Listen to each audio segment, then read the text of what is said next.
Tension আর মানসিক চাপে তারাই বেশি থাকে যারা নিজের চেয়ে অন্যের কথা বেশি ভাবে।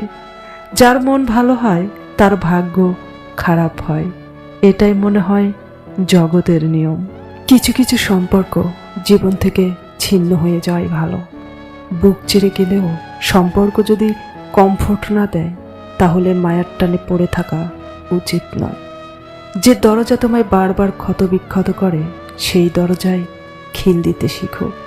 হোক বাইরের দৃশ্য পরিপাটি কিংবা কাছের, তাতে কি কিছু ভালোর জন্যই ছেড়ে আসা উচিত। কারোর জন্য মনের দুঃখ পুষে রেখে নিজে প্রতিনিয়ত কষ্ট পাওয়ার কোনো মানেই হয় না। যার জন্য তুমি দুঃখ পাচ্ছ খোঁজ নিয়ে দেখো সে অন্যকে নিয়ে দিব্যি ভালো আছে। কিছু রাস্তা তোমাকে একাই যেতে হবে।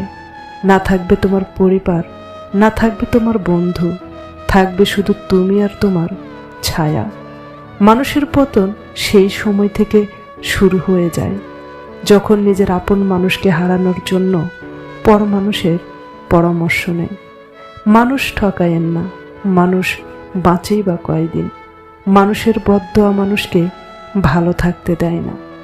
কত কিছুই তো ভুলে যাওয়া যায়, সকালে চায়ের চিনি, রাতের ঔষধ, মোবাইলের পাসওয়ার্ড। শুধু ভুলে যাওয়ার একটা বাহানা নাই বলে তোমাকে ভুলে যেতে পারি না।